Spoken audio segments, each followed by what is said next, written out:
Liftoff will start in T-minus 10 seconds. 10, 9, 8, 7, 6, 5, 4, 3, 2, 1. We have ignition. It's time! 17 seconds from Game 7 or from championship number 6. Jordan open. Chicago with the lead. Michael got a piece of it. It comes off. The Chicago Bulls have won their 6th NBA championship. Tying run at second, 2 out. Palmero over the head of Jenks. Uribe charges, throws, out! And the White Sox have won the World Series. To the far side around the 8-yard line to Hester. Under it and to the middle with the 15, to the 20, breaks free, the 25 to the 30, to the outside, 40, midfield, 40, 30 to the coast, 20, 15, Hester 5. Oh! Touchdown!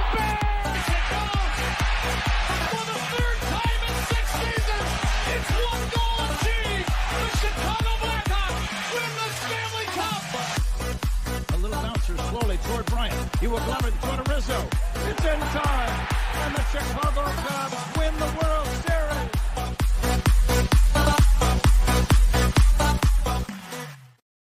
What up, what up, what up? Welcome to Shawn and Maya in the morning on this TGI Mickey Vicky Friday. It's the weekend, baby. And I'm your boy, the SuperBack, Shawn Sierra. Thanks for tuning in. If you're watching us on Facebook Live, well, then I guess you found us on Facebook. If you're not following us on Facebook, what? Come on, baby. Go to Facebook, type in Sports Zone Chicago, click the like button, and now you're following Sports Zone Chicago. Simple, but wait, there's more. Go to the show's page, go to Shawn and Maya in the morning, like that page as well. So not only will you be following Sports Zone Chicago, but you'll be following Shawn and Maya in the morning as well. If you're watching this on our YouTube channel, excellent. And if you're not subscribed to our YouTube channel, for real, come on, man. Go to YouTube, type in Sports Zone Chicago, click this, but also click the notification. That's the little bell right next to it, and that'll let you know anytime for a show from Sports Zone Chicago is going live. You get it? Got it? Good. Now, if you're watching this on our mobile app, come on, man. Don't tell me you didn't know. Don't tell me you didn't know that we had a mobile app. What is your problem, man? Listen, all right? Download the app. So wherever you get your apps from, and it doesn't matter. It doesn't matter where you get your apps from, whether it's iTunes, Google Play, Amazon, Walmart, Kmart, 7-Eleven, Zayre, Zemsky, Macy, Montgomery Wards, Woolworth, Venture, Webolts, Gold Blast. It didn't matter. Just go there, you type in Sports Zone Chicago, you download it, you take us with you on the go. So not only do you get Shawn and Maya in the morning 3 days a week, not only do you get our other live shows throughout the week, and not only are they archived there like they are on Facebook, but I'll tell you what, we give you a slew, and I mean a slew of articles thanks to my man Clarence Council III. Big up to Clarence for keeping you abreast of all articles Chicago sports related. Now, if you're watching this on our Roku channel, I like that kind of party, baby. Yay. All right, if you didn't know, you better ask somebody. Sports Zone Chicago, we have our own Roku channel. So if you have a Roku television in the house, do us a favor, okay? Download Sports Zone Chicago's channel right to your television, right there. Do it like that. Yeah, like that. You can put it right next to the big boys: Netflix, Hulu, Apple Plus, Prime Video, HBO Max, Disney Plus, Stars. Oh yeah, next episode of Power is today. Came out today. I can't wait to watch it after I pick up the warden. Oh, I'm fired. It's gonna be fired up. All right, just put it there. Just download it. Put us right there. You can watch it on the big screen. However, on the big screen, right, Vicky now. You can also tweet the show. You can tweet us at Sports Zone Shy. That's CHI at Sports Zone Shy. But if you want to follow me, just me personally online. You want to know what I did? Let me tell you what I did. I made it nice and easy for you folks. Nice and easy. One handle for Facebook, Twitter, Instagram, Snapchat, and TikTok. All one handle at the Shawn Sierra. If you want to follow my lovely co-host Maya Akai, you can follow her on Facebook and Twitter at the Sports Chica. If you want to follow her on Instagram because you're an IG and you do it just for the gram, we'll just follow her at Maya_Akai. It's MAYA_AKAI. Now we got a great show, but I need to get interactive. So whatever platform you're watching us on, whether it's Facebook, YouTube, or our mobile app, Leave a question or comment on that platform. It'll come up here in the thread. We'll put it up on the screen. We'll incorporate it into the show. And that, my peoples, is what makes this the best morning Chicago sports talk show around. And that's you. So keep them coming, baby. All of it. Questions, comments, smart answer remarks, because ain't nobody scared over here. And like The Rock said, baby, don't sing it. Just bring it. Let's see who we got in the chat already. Cornelius Squall's in the house. What up? What up? What up? Sports Zoners. My man Cornelius Squall's in the house. Shawn Wall's in the house. And Mickey Ficky, TGIF, baby. Ain't that the truth? Whew. Ain't that the Mickey Ficky truth? Jay Grizz with a happy Mickey Freaky Friday, Sports Owners. Marley Johnson, what's up, Baba? How are you? He says, Shawn, what's good, brother? Hope all is well. Things are good. Things are good. Things are good. I look at it this way. Things can always be better, but hell, they can always be worse too. So, but things are good, baby. I appreciate you checking in with us over here. Listen, I don't know a lot, but I do know this. More of the usual suspects will chime in as the show goes on. That, my peoples, I can tell you. That I can tell you. Listen, we got a great show at 10 o'clock. Harrison Graham from Chicago Bears Now. Oh, geez, excuse me. He's going to join us. We're going to talk for our Bears talk. I'm excited to talk Bears with Harrison Graham. Maybe you've seen him. He's the host of the Chicago Bears Now podcast. And, I just want to get his take on, we'll talk a little Bears. Okay, a lot of Bears. But 10 o'clock, Harrison Graham. And we have a lot of other stuff to talk too. There we go. We got White Sox. Where do we start? Cubs. Sky. That was a tough one. And of course, Bears. So we got a little bit, I am going to talk a little bit of college football today, just a little bit. It starts tonight on U of I plays tonight, which is really weird. Usually college football is designated for Thursdays and Saturdays. Fridays usually high school. But NFL does what NCAA does what they want, just like NFL does what they want. Football, they do what they want. All right, they do what they want. There's no ifs, ands, or buts. You can't stop them. You can only hope to contain them. You know what? I said something yesterday, and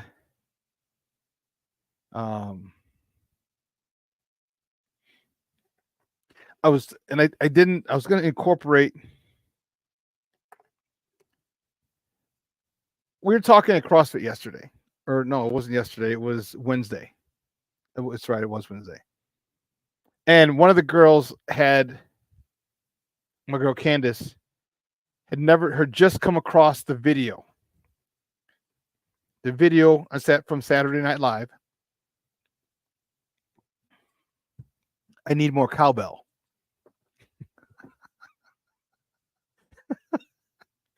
If you've seen that video, you just know why I'm laughing, because that's one of the stupidest videos ever.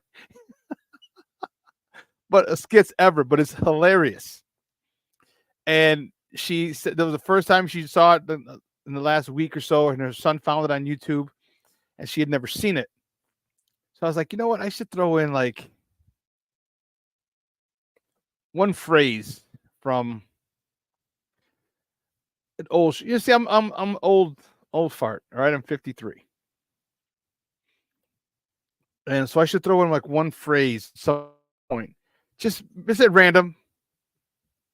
And if somebody gets it, I'll send them, we'll send you some stickers. I got some Sports Zone Chicago stickers. Put it on your phone, put it on your laptop, put on something. Put on your mama. Put on your mama. But I think I might do that. Maybe starting next week or sometime soon. But I just wanted to, a lot of people who follow me, not all, but a lot of people who follow me are a little older, which is cool. Definitely want to hit some younger younger kids as well. But a lot of people who follow me are older. So like when I'll say things, they'll get them. All right. I'll say certain things and they'll get it because they're of that age group. I think it's hilarious. Oh, snap. Crazy Ace TV checking in. He's checking in from Korea. Good evening from Korea. Crazy Ace. Good morning, Papa. Thank you. Or good evening to you, sir. Thank you for tuning in. I appreciate it. At the top of the hour at 10 o'clock, Harrison Graham from the Chicago Bears Now podcast is going to join us for some Bears talk. Steve, I got you, bro. I got you. Oh, my goodness.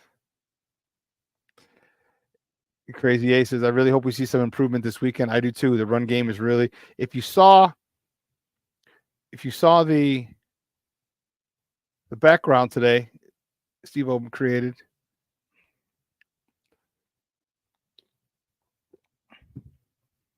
Will the Bears find their missing run game in Indy? Hope so. Hope so. Because this team has given up over 230 yards on the ground in the We're going to see. We will find out. But let's go. You know what, guys? Let's get into it. You know how we do. The first segment of every show is called Top of the Morning. It won't come just when you want it.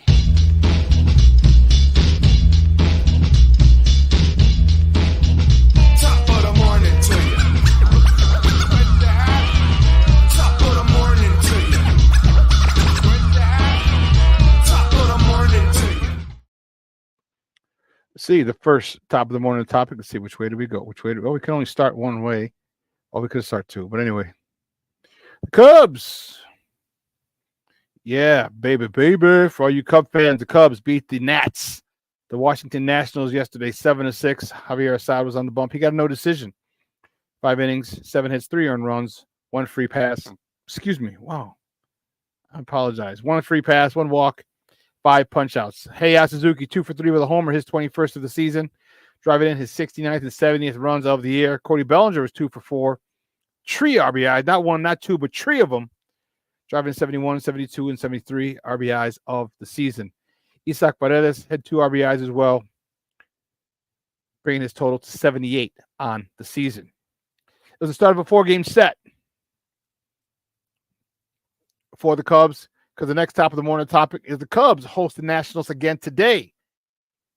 First pitch is at 1:20 p.m. Central Time. You can catch that on the Marquee Network, or if you're going to listen to it, you can check it out on their flagship station, 6:70 a.m. The probables for today's game: Trevor Williams, who's 5 on the bump for the Nats. He's 5-0 with a 2.20 ERA, going up against Jameson Taillon, who's 10-8 on the season with the Cubs, and he's carrying a 3.54 ERA.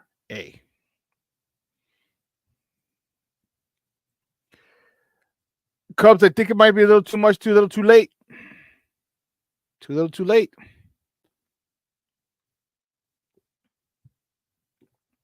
You're not mathematically eliminated, but you're done. I'm going to call I can't wait to talk until they're mathematically eliminated, because I'm going to have fun talking shit to my guy, Andy, who's a big-time delusional Cub fan. No, we're going to make the playoffs. I said, bro, we're not. You're not. You're going to watch it. You're going to be watching it just like us from home on your couch. No, we're going to get it. Watch. I was like, all right. Okay. And then the only thing he's going to say is, you guys have the worst record. Yeah. Whatever.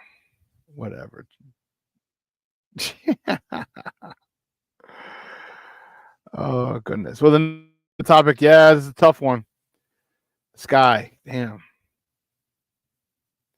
Sky had a rough one yesterday. The Sky were eliminated from the playoffs as they fell to the Connecticut Sun, 87-54. They got blown out. My goodness. As I said, ended their hopes for playoff berth.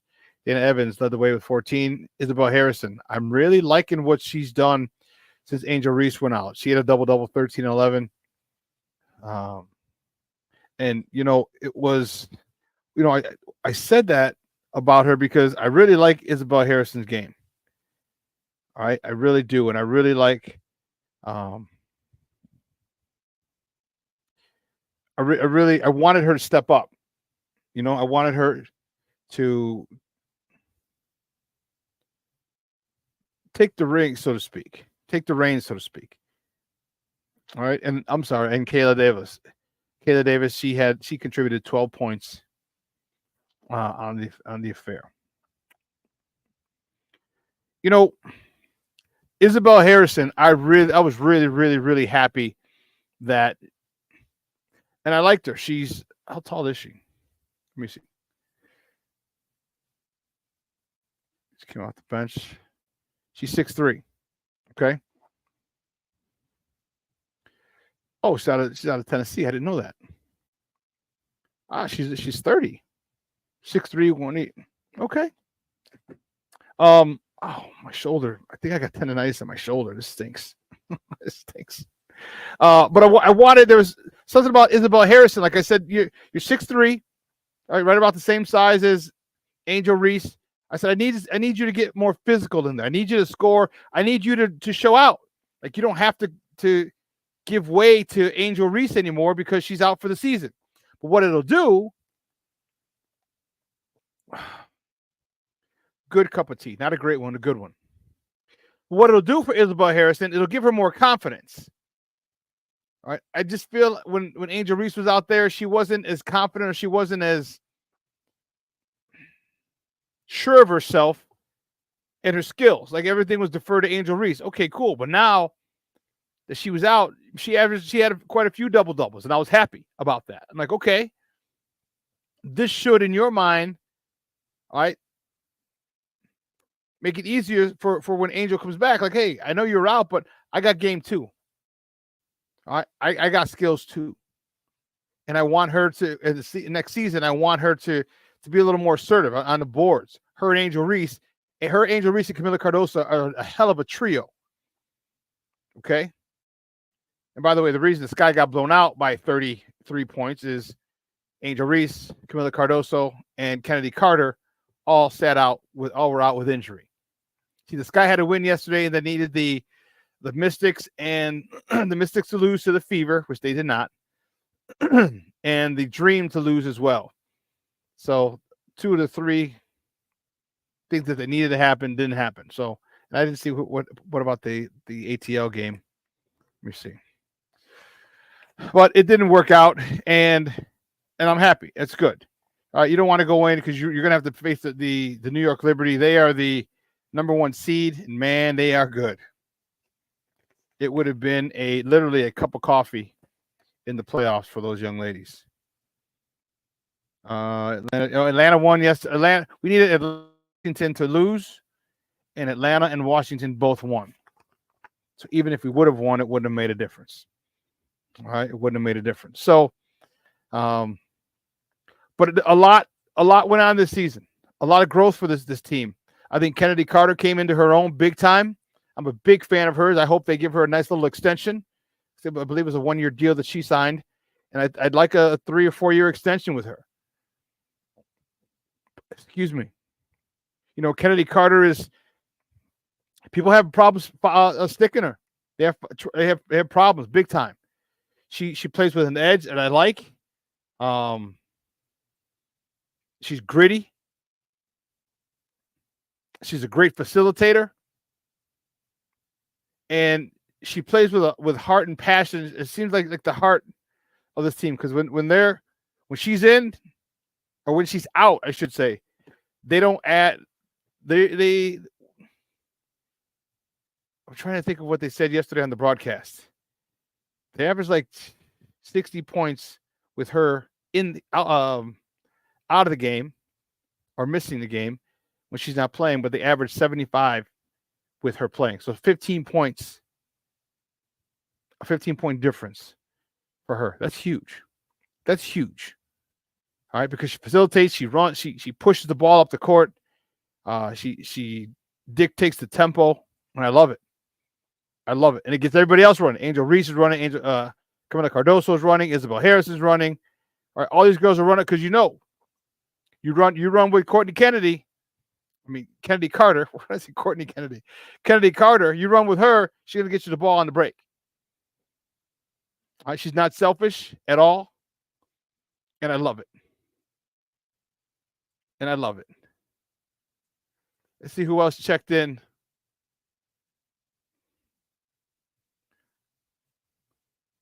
Yeah, let's see who else checked in. Roberto Ramirez, what about Los Locos? It's Friday, Bears weekend. You're damn right, baby. I might be going to the game. I might be going down to Indy tomorrow morning.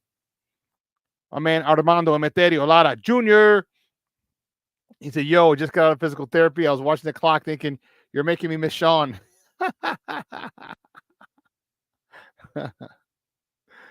Crazy Ace. Yeah, the Cubs are out. They're not going to win. They're not going to get a wild card spot. It's just not happening. Do we have a new guest in here? Because I didn't see one. Brandon, what's up, Bob? I said, good morning, Janine. Or Jeannie, how are you? I don't know who you're talking to. Who's Jean? I don't know who Jean is. I don't know who that is.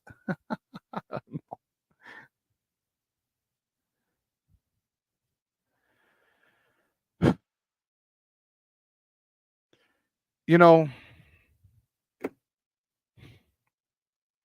really pissed me off, some people. DC, Derek Carter's checked in. What's up, Papa? How are you? Thank you for tuning in. I appreciate it.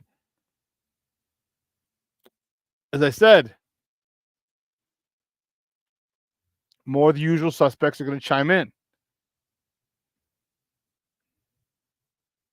Crazy Ace TV says, I want to see what the WNBA looks like next season. I hope that this upward trend of WNBA coverage gets better. It only helps the game further. I agree.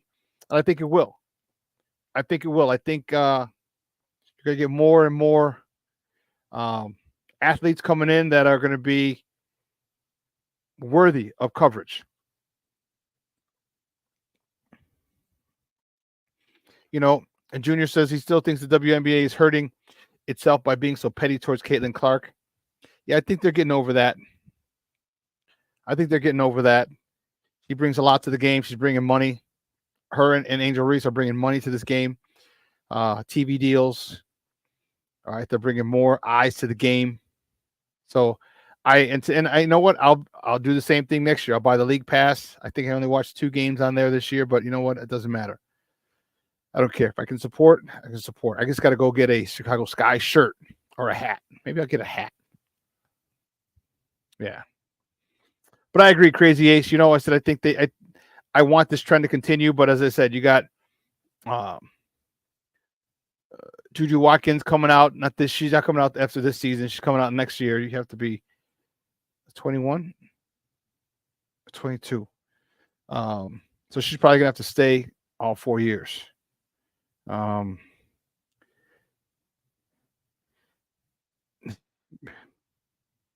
Draft age limit. Here you go. At least 22 years old. So depending on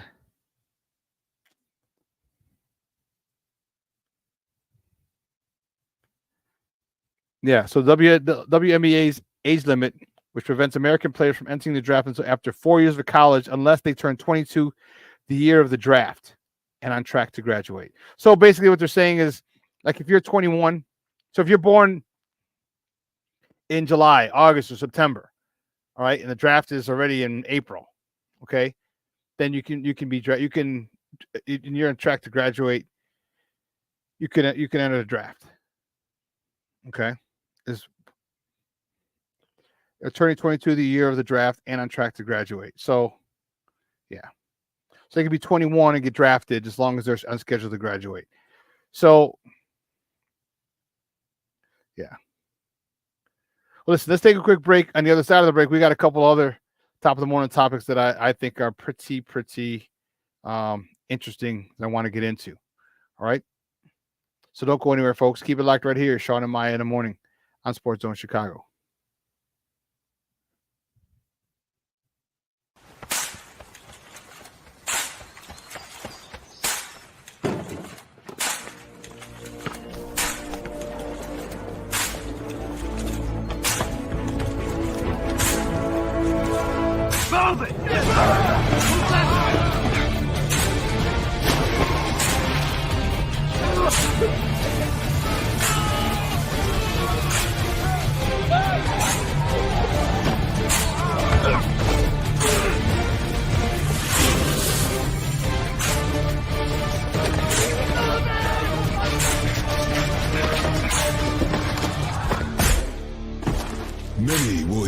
calling. Few will earn the title. United States Marine. The few, the proud, the Marines. Hey, it's your boy, the SuperBack, Shawn, and be sure to follow Sports Zone Chicago on all social media platforms. On Facebook, Instagram, and our Roku channel, you can find us at Sports Zone Chicago. And on Twitter, we are at Sports Zone Shy. Also, be sure to download our mobile app so you can take Sports Zone Chicago with you on the go.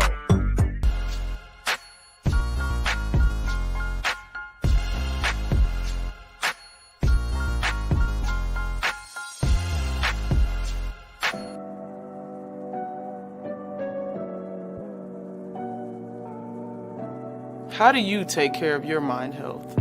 For my mental health, I meditate in the mornings. I have my dogs. They're the best. I just find ways that help me just relax. Finding things that make me happy, like being close to my family. I meditate a lot and read books. I have hobbies outside of the game. I'm able to switch off. I'm able to turn my brain off from the game of basketball. Your mind health matters. Your mind health matters.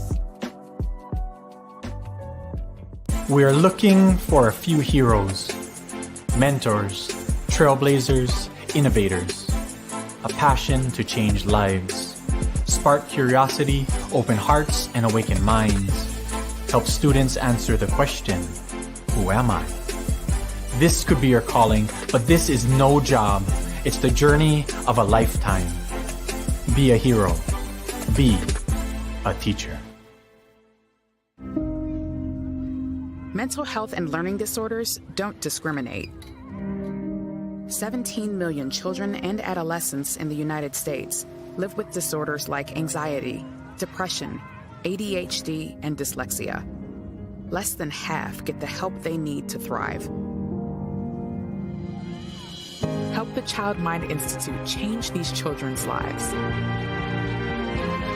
Visit childmind.org.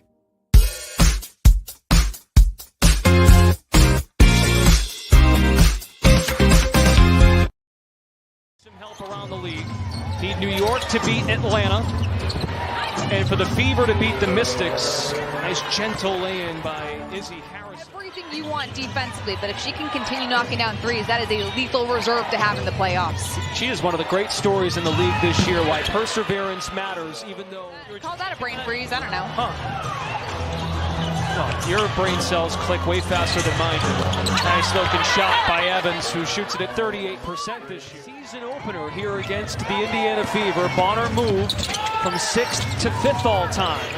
Onyenwere spots up and drills a three. Cutting off the ball, Bonner. But the Sun lose it. Allen dashes to the rim. Nice move by Lindsey Allen.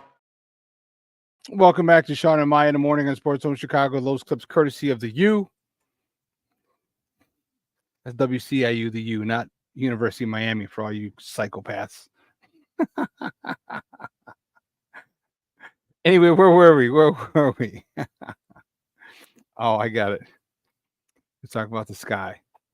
The next top of the morning topic, travel to San Diego. St. James, they're going to face the Padres. First pitch tonight is at 8:40 Central Time. Don't forget they're on the West Coast, so they're 2 hours behind us. You can catch that game on NBC Sports Chicago, or you can listen to it on their flagship station, ESPN 1000. That's AM 1000 AM, AM 1000. Okay. The probables for tonight's game. For the White Sox, Garrett Crochet is on a bump for the Southsiders. He's 6-12 with a 3 ERA. Going up against Joe Musgrave, who's 6-5 with a 4.23 ERA.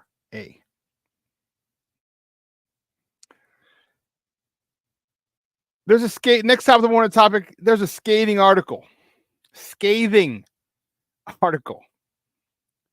about the White Sox yesterday.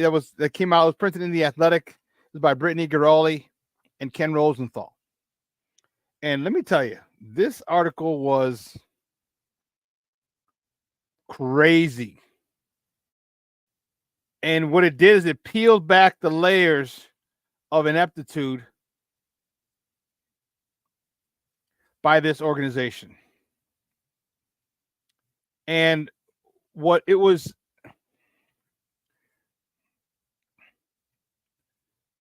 what they 40? I think they said. I think they interviewed about 40 people, former staff and players. And let me just read a couple of clips from this. This is how it was. In the article, it says the White Sox would need to win 7 of their last 9 games to avoid tying the 62 Mets 120 losses for the worst record in modern baseball history. They are the first team since 1900 to have 3 separate losing streaks of 12 games or more.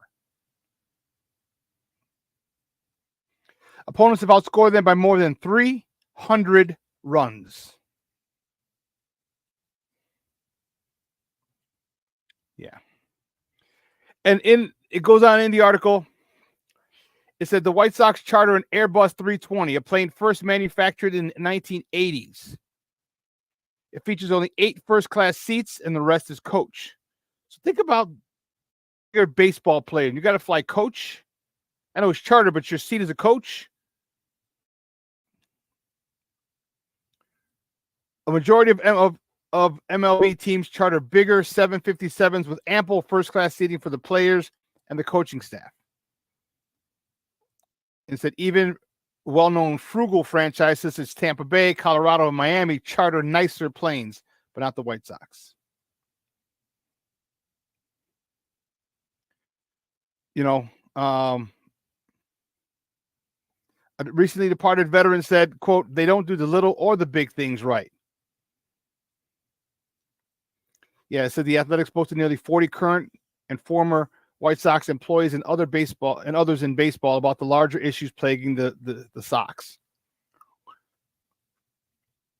A former employee says you got a baseball fan owner who thinks he knows everything, and maybe he did in 1992. But the amount of info has skyrocketed in the last 30 years, and he's put his middle finger up at that. As long as Jerry's and another employee says, quote, as long as philosophy is the overarching one, they won't ever succeed. Yeah.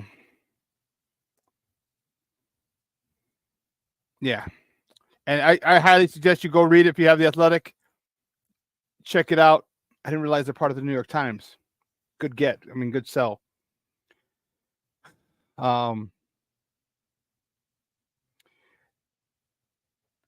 There you have it, folks. You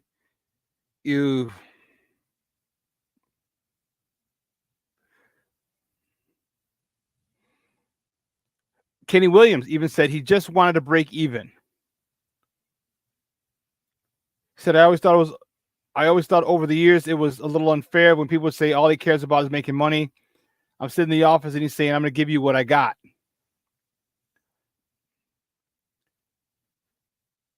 An executive with another team says, quote, they had people there with no business being in Major League Baseball.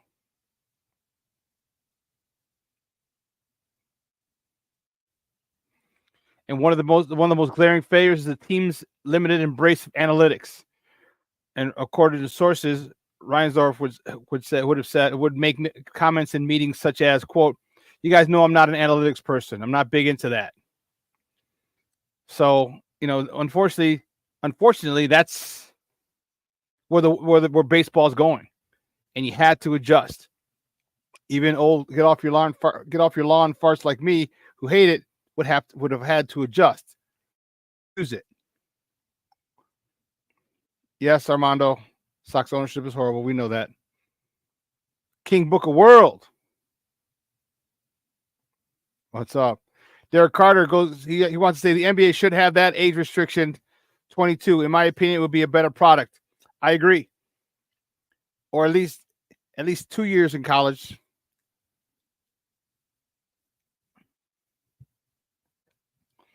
And the thing is, people are going to get upset. And here's why. I agree with you, Derek. You know why? You can make money now. I think the NBA should strongly consider going to. You must finish 3 years of school. Okay. You must. Why? You can make money in college, so you're fine. You don't the money you make. If you got to help people, you're helping people. You're helping people back home. All right, and that was one of the reasons why people left early. I got to help my mom. I got to help this. I got to help that. I got to help my family, which is legitimate. Okay, I get it. But now you got NIL money. You're good. You can stay.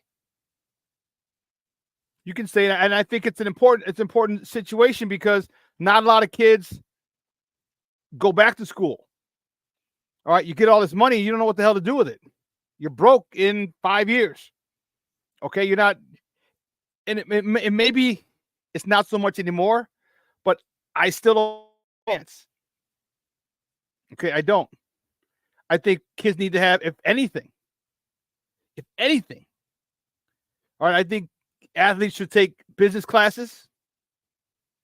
Okay, understand how to run a business.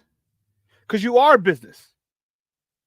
Like Jay-Z said, I'm not a businessman, I'm a businessman. And you have to understand your brand. You have to understand all this stuff. You have to understand marketing and sales and all PR and all these things you got to understand. So I think it would behoove the NBA to make kids stay. Plus, you're right. The product would be so much better. You know why? Because you have 3 years of fundamentals. Coaches now still have something over you. 3 years of fundamentals. That's what the game is missing. That's what the game is missing. Fundamentals, the NBA game. You get a lot of kids, a lot of young players who aren't fundamentally sound. Why? Because they've been the best player on their team for so long, on their high school team, on their AAU team. They play defense. They're forced to learn how to rotate, play team defense, set picks, screens, box out, all these things. You get these guys who have 3 years, good.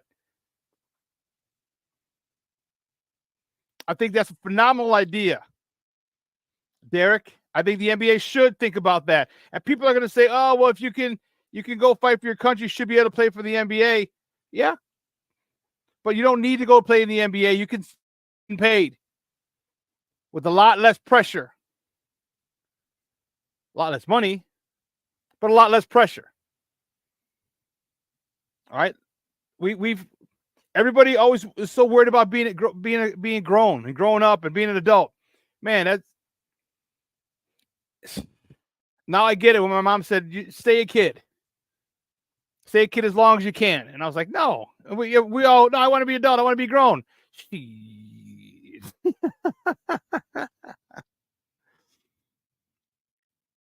Jeez. Being an adult is the biggest game there is. A lot of extra worrying, a lot of pressure, a lot of responsibility. Let these kids be kids. Keep them in college. You know, I think that would be a phenomenal idea. And then when they come out, guess what? They're better players. You don't have to teach them. You don't have to coach them as hard or as much in the NBA because they're fundamentally sound. DC, man, we're here, Papa. We are here. DC says the best coaches are in college. The kids can learn the game and be a better player. Yes. So when you get to the NBA, you're a better player. When you get there, you don't need to develop. Of course, you're going to need development, but you don't need to develop as much as if you come out after 1 year, go right from, you know what I mean? Like one and dones. King Book of World says, take your time, young man. Mama used to say, yeah. Yep. You've got good fundamentals, so you're getting a better product coming into the league. Okay, coming into the NBA. And I think that would greatly, vastly improve this NBA product. Because I'm not a big fan of the NBA. I'd rather watch the WNBA. Don't get me wrong. I love the dunks and all the other stuff. I love the Steph Curry, 75-foot three, splashing all the time. I get it. They're more athletic, more explosive. But the quality of basketball, give me the WNBA. The back cuts with picks, the physicality. Now you're flopping all this other shit in the NBA. Like, come on, man. I'm not here to see 245-pound man flop when a 180-pound guard runs into him. Come on, dude. For real? For real? For real?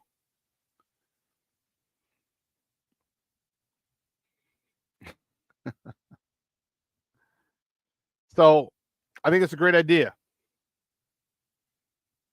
It would vastly improve their product because you don't have time to train to teach the fundamentals as a pro. I need you to work. I need you to come in and ready to play. If you're a number 1 overall draft pick, you're a first round or just a first round pick. I shouldn't say just. They're going to want you to come in and contribute and be productive immediately.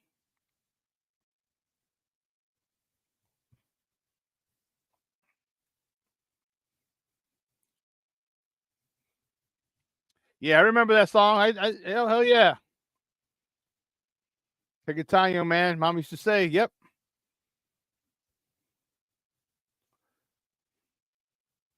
Derek Carter says, I agree, Shawn. The WNBA is a better product than WA fundamental-wise. Yes. Yes. And Caitlin Clark is a freak. See her passes? Amazing. And look at a lot of the stars. Look at a lot of the stars in the NBA. Many of them, not LeBron, but many of them are people who stayed 3 and 4 years in school.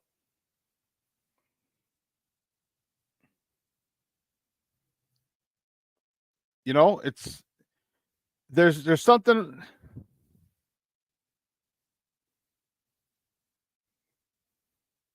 Let's see.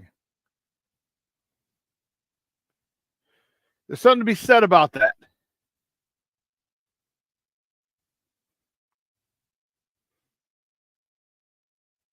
See. Yeah, Kevin Durant was a one and done guy. But he's different. You know, some of these guys, and it sucks because some of these guys are really gonna.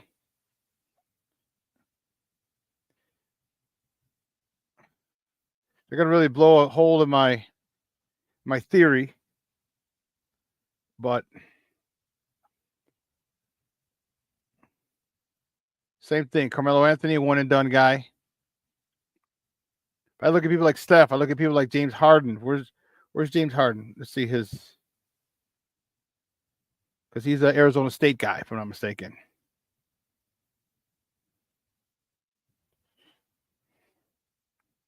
Yep.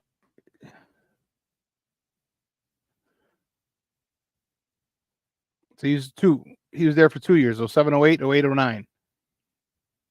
Yeah. 15 years, 16 years in the league already? Lord have mercy. What about Russ? Yeah, I know he's a UCLA guy.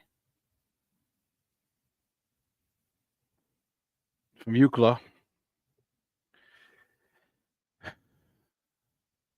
Another 2-year guy, 06, 07, 07, 08. I'd say 3. I prefer 3. If you have to, 2.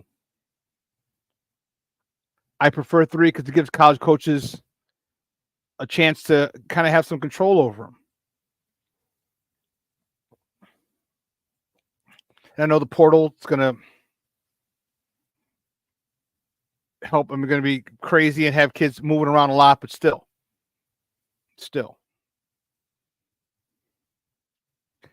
Anyway, where were we at? The next top of the morning topic. The Blackhawks, they started training camp yesterday. And Nick Foligno was named the team's 35th captain in the history of the franchise. All right, Nick Foligno was a captain with the Columbus Blue Jackets. You know, he's 36-year-old. All right, and it's the first time. Well, last year they played without a captain. All right.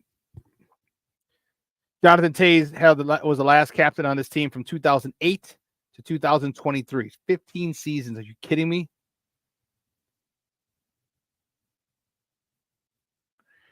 15 seasons, and that's why he wore the C.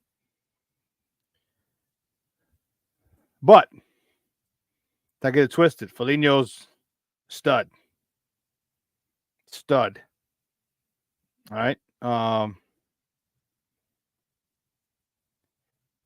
He won a Stanley Cup. He was named captain of the Blue Jackets as well, as I mentioned before. I just think that's pretty cool. You know, you get a guy, a veteran. He was selected in the first round of 2006. Damn, almost 20 years. 28th overall by the Ottawa Senators. And he was traded to the Columbus Blue Jackets 6 years later. He was named a captain for Columbus for 6 seasons. If you don't recall, his dad, Mike Foligno, all right, as a former NHL player, played over 1,000 NHL games. So obviously hockey runs in his family. So I think it's a great guy. I think it's a great guy to have as a captain. I think it's, you know, as a veteran, this team needs some leadership. So, you know, I'm happy. I'm excited for these youngsters, for the Blackhawks. I'm excited for this season. I'm excited for the development of these young guys. I really am. All right. There's so much young talent on this Blackhawks team. It's awesome. It's awesome. I'm fired up about it. I'm really, really, really fired up about it.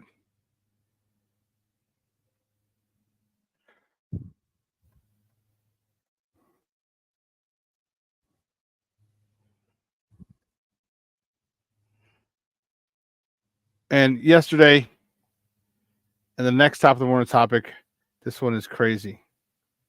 This one is insane.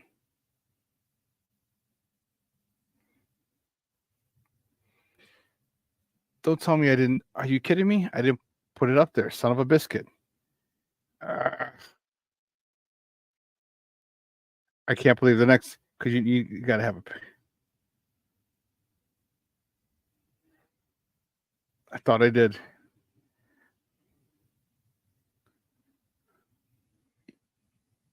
I thought I did, and I didn't. Oh, goodness. Well, you know what? The next top of the morning topic, this is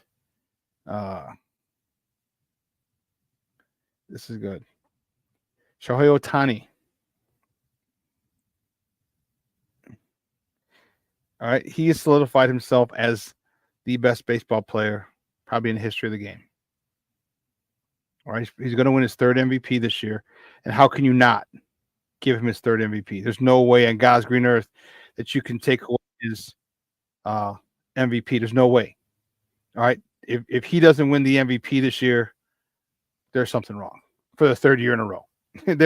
there's something wrong if he doesn't win the MVP. All right.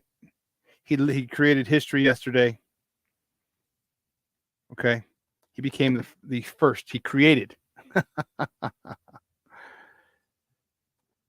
first person. He created the 50-50 club. First person in Major League Baseball history with 50 homers and 50 stolen bases in the same season. And he came in, he had 2 stolen bases, and he was at 48 homers. I want to say 47 homers yesterday. Oh, he had 3, might be 51. Anyway, this dude came in, he went 6 for 6, 3 homers, 10 RBIs, 2 stolen bases. How about that for a day? Have a day, kid. Have a day. That's one hell of a day. He created his own club, the 50-50 club. There's only one person in Major League Baseball to do that in its over 100-year existence, and that's this dude. Extremely, it was. Let's take a listen, because that was crazy yesterday. And how cool would it have been? 2 things. One, the guy who missed it. Oh, snap. The dude who missed the ball. Check it out. 1-2. Ohtani sends one in the air. The other way. Back it goes. Gone! One of a kind player. One of a kind season. Shohei Ohtani starts the 50-50 club.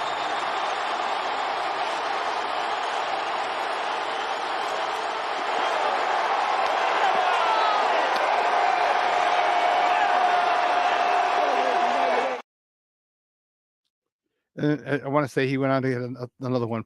Got 51. Dude is insane. Freaking insane. Those clips courtesy of Major League Baseball. Man, that was to watch. Imagine being at that game. Whew. Imagine how awesome that would have been. That's crazy. Well, listen, we're going to take a quick break. On the other side of the break, we're going to get into some Bears talk. All right. And my guy Harrison Graham's going to join us. I have a lot of questions for him. All right, a lot of questions for him. If you got any questions, type them in the thread, in the chat, and we may get to some in the interview. So don't go anywhere, folks.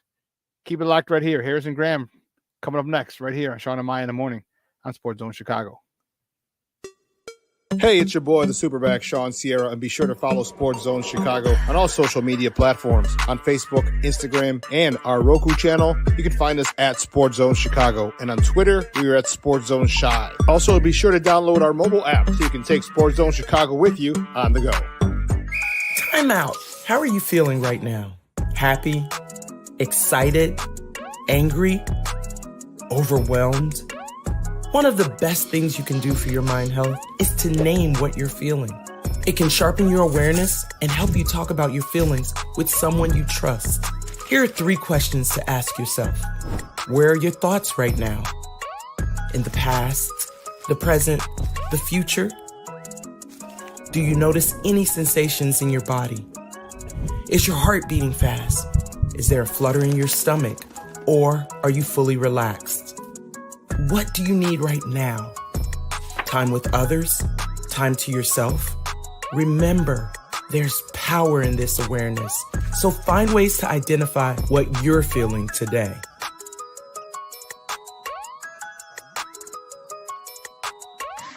Hi, guys. Hey. Hi, Megan. Hey, Jessica. Megan, you're a tramp. Ryan Fitch told me you guys made out. Everybody knows. He said your breath smells like garbage. And he almost puked. He says you're the most desperate girl he knows, besides your mom. How many boyfriends does she have anyway? Lots? Your makeup makes you look like a clown. That zit is huge, zit face.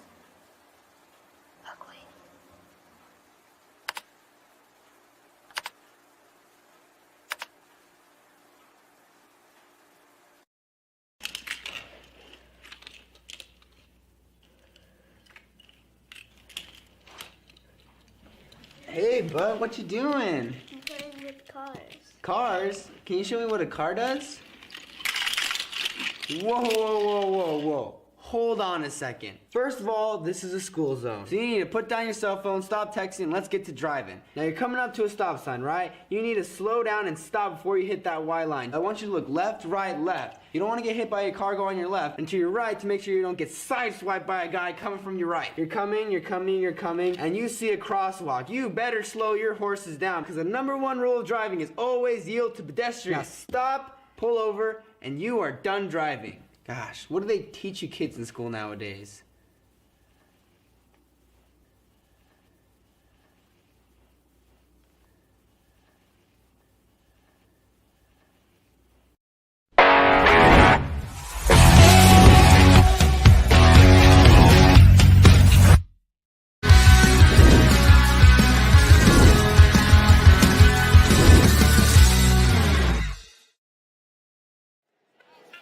Sticks in motion. There's Brink 4, and they get to the quarterback. Good pressure with the linebacker. Edmonds coming in. The 3rd and 3. DJ Moore's up at the top of the screen. Caleb looking that way, going that way. Moore's got the first down. DJ Moore takes it right around the 26-yard line. Now they need to get to the 16. Williams throws it in the middle. Contact flag. Contact came too early. from Kalen Bullock on the back end. Has no choice. If he wants to make a play on that ball, he has to go through the offensive player.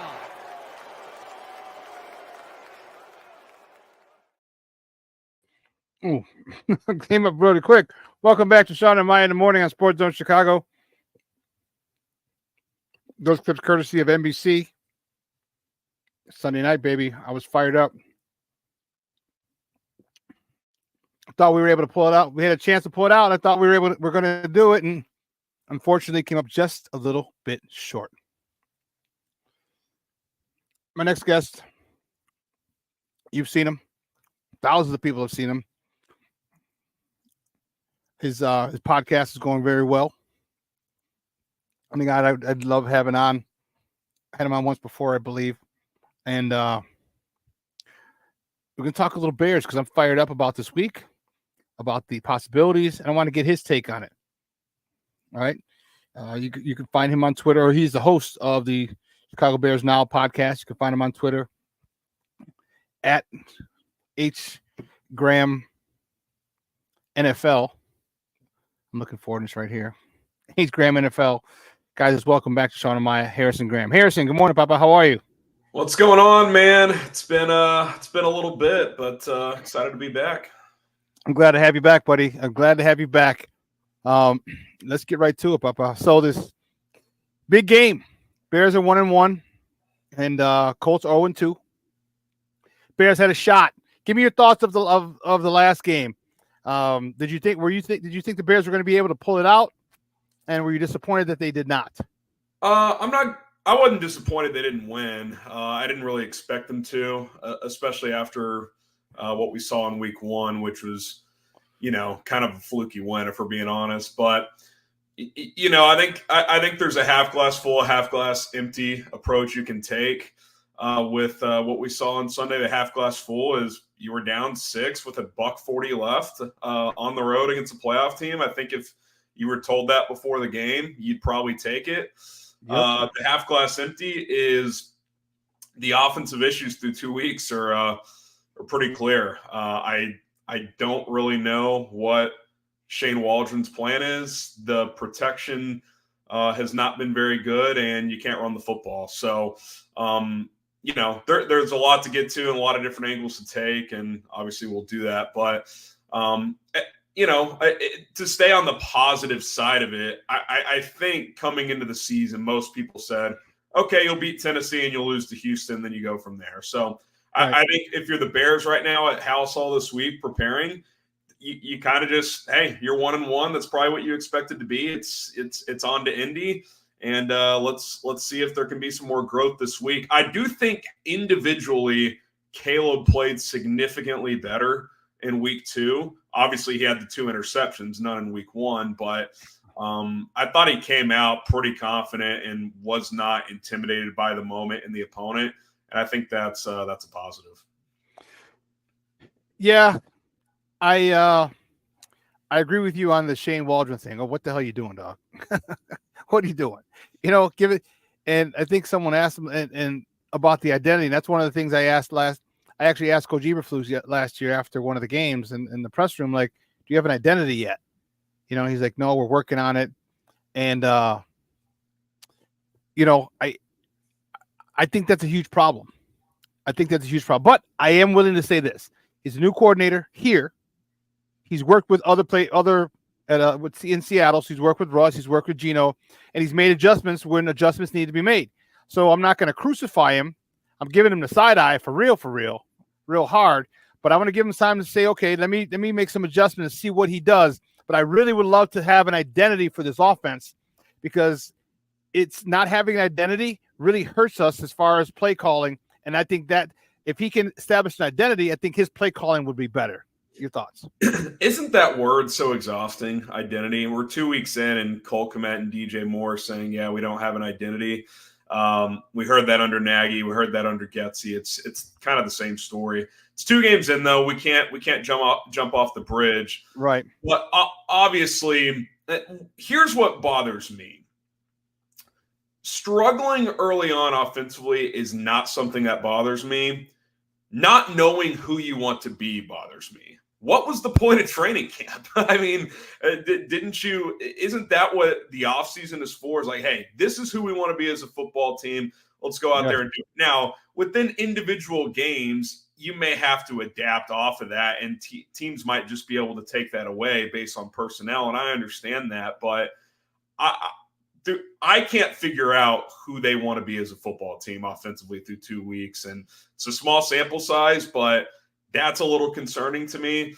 I think in an ideal world, this is a team that starts to run the football more effectively, and you're playing an opponent who's been absolutely gashed on the ground through 2 weeks, so hopefully that can happen this week. But, yeah, I think they really need to look themselves in the mirror and say, okay, who do we want to be, and let's try to go do that, because it doesn't seem like there's any clear direction of what they're trying to do, and that's the biggest concern to me. It's not a lack of execution. It's more of a, what is the thing you're trying to accomplish here? Because I haven't been able to figure it out through 2 weeks. Give me your thoughts, because I was very adamant about what they did. They wasted a gift that the NFL gave them, and that was the Hall of Fame game. I wanted Caleb to play. I wanted that whole offense to play that in that. I said a half, and people were like, "You're crazy." I'm like, "All right, a quarter." No, you're crazy. I'm like, "Dude, all right, give me a couple," because I just wanted them. I wanted game time reps. There's nothing beats game time reps. I know it's preseason, but it's still game time reps. They didn't do that, and then they didn't play the fourth game either. I'm not really worried about the bottom of the roster. The top of the roster is what I need. I need to know who my offensive linemen are. I need to see certain things in game time situations where bullets are flying, real bullets are flying. And I felt that they didn't take advantage of that gift, because they got 4 preseason games and everyone else had 3. So you had an extra chance, you had an extra game to get some work in for Caleb and the offense and kind of get it going. Your thoughts on whether they should have played more in the preseason and if it's hurting them now? Yeah, I would have played them a little bit more. The Hall of Fame game one's a little tricky, only because it was a unique situation for both teams where you knew you were going to play them early in the season. So I felt like both teams kind of had an unwritten agreement to, we're not showing you guys anything. Yeah. But I think you're seeing across the league, offense is down. And I think a big part of that is these teams, they don't do as much as they used to in training camp. Most teams don't play anyone in the preseason anymore. I mean, I look at a team like Carolina, like, why are you not giving Bryce Young every rep in the preseason? Why? I think he played 1 game. It just like he was terrible last year. Why would you not play him every chance you get? But yeah, I've always thought they were a little too conservative with how much guys play. I get there's always a chance of injury, but Caleb himself said it. He was like, every rep is valuable. So I'm not saying they needed to play him, 75% of the snaps of the preseason. I would have played him more. I definitely would have played him in that final preseason game. But how much is that the reason they're struggling early? It's hard to say, just because I think one thing that's even more clear than ever is the preseason and the regular season. I mean, it might as well be tennis and ping pong. It's just 2 completely different sports. So, it's hard to say, but I would have played him at least, I don't know, a quarter or 2 more over the 4 preseason games. Guys, we're joined by Harrison Graham. He's the host of the Chicago Bears Now podcast, talking Bears football here on Shawn and Maya in the morning on Sports Zone Chicago. Talk to me about this offensive line. All right, I was livid. I went on a rant on Monday. I was livid. And how much of the struggles go to Chris Morgan? All right, and how much of the struggle falls squarely on the lap of the players? Because if you notice, the issue was it wasn't some exotic stunts or guys come late blitzes and things like that. It's literally TE and ET stunts that you work on, and they're doing this stuff in grammar school, and guys are picking it up. Definitely in high school. So your thoughts on who does the blame fall on for the O-line's inability to pick those stunts up that they ran repeatedly, and what can be done for them to make sure it doesn't happen again this week? Well, I know this. The next stunt they pick up will be the first through 2 games. But I did it. I'm being serious. It's crazy, man. I did a video earlier this week, and I kind of came to the conclusion, what does Chris Morgan do? Like, he was one of 2 offensive coaches that they kept around after they gutted the rest of the offensive staff under Luke Getsy. I think Jim Dre, the tight end coach, was the other one.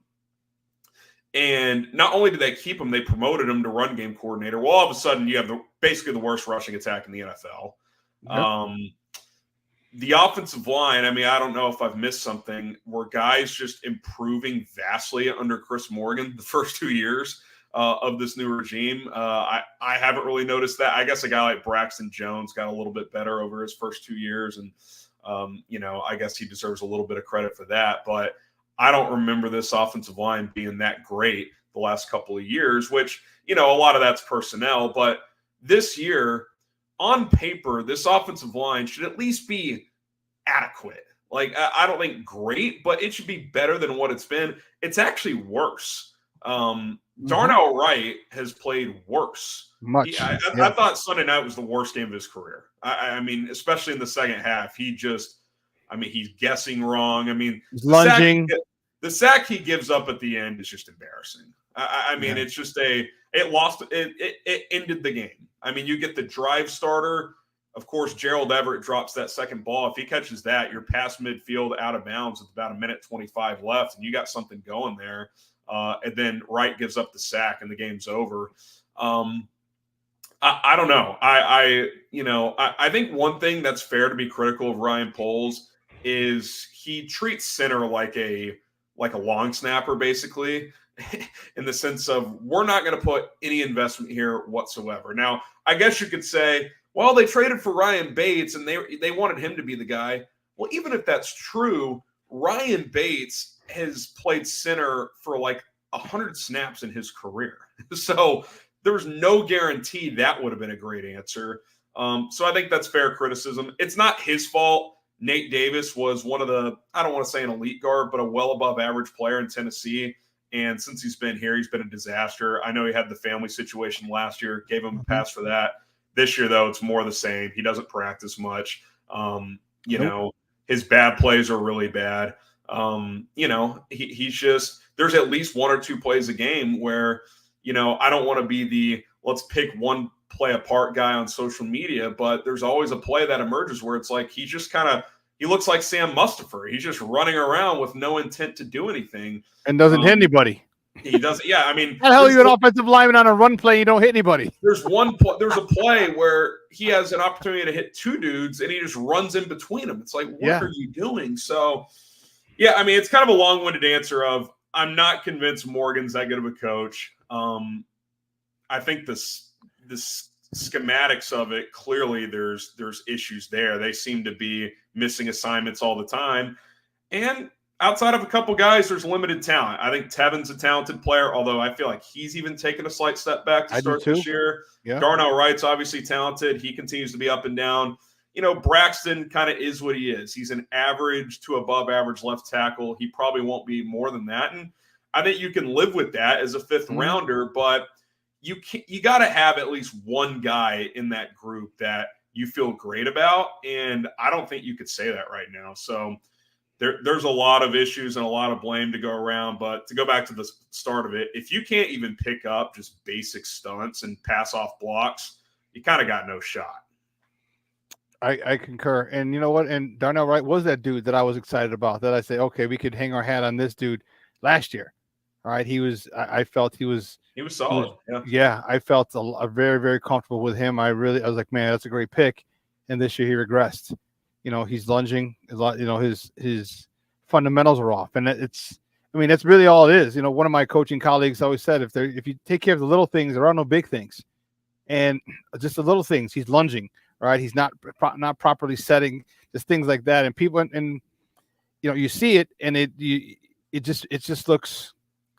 I was very, very disappointed in his play. Is that laziness in your opinion? Is that just not being taught properly? What do you attest that to? Because you're right, he's just kind of just flailing on some of these plays, and you're just like, is he tired? Like that's just that's not going to cut it against Danielle Hunter and Will Anderson. I mean, they're just going to laugh at you. And they did as they're going by him. They're laughing at him. It's bad habits. All right, he's in that falls into Chris Morgan's lap. You see bad habits, you nip that in the bud quickly. And he didn't. He hasn't. You know, on Monday I said if I was the O-line coach and I was Shane Waldron and I was Matt Eberflus, there would have been a profanity-laced tirade at the offensive line. Every single coach would have gotten it. Would have got to the offensive line because that was embarrassing. That was piss poor, and that wasn't even high school level of fundamentals being played on that field by the offensive line. They would have got him. That film study had to be a bloodbath. I mean, had to be. And if it wasn't, if Caleb Williams wasn't, you know, if he wasn't pretty chiseled and strong, I mean, he could have been sacked 12 times. I mean, he escaped. I mean, Danielle Hunter has him wrapped up on one play. It's the one where his jersey or his undershirt rips, and he ends up going to pick. Bad decision, but like to even get out of that is miraculous. So, and I don't know about you, but I felt like Caleb did a pretty nice job pre-snap identifying things and making checks at the line, identifying the mic. And I'm not going to pretend to be a, you know, JT O'Sullivan level film breakdown guy, but he felt in control at the line of scrimmage, which that is encouraging in his second start. But clearly there's a miscommunication going on somewhere, because how many free rushers are coming through? I mean, it felt like every other play in the second half, there was a free blitzer. And D'Amico, who doesn't blitz a ton, just said, we're just going to tee off on this guy because their offensive line can't pick it up. Yeah, they're coming 5-on-5, and you couldn't handle. Basically, everybody had to grab a man, and that was frustrating. It was really frustrating to see. And I watched the all-22. I'm like, and I saw it. I'm like, this is high school stuff. This is average to below average high school stuff. Even below average high school teams run stunts, run TE stunts, ET stunts, and can pick these up. So it was really frustrating. It was lack of awareness, and this falls on Chris Morgan.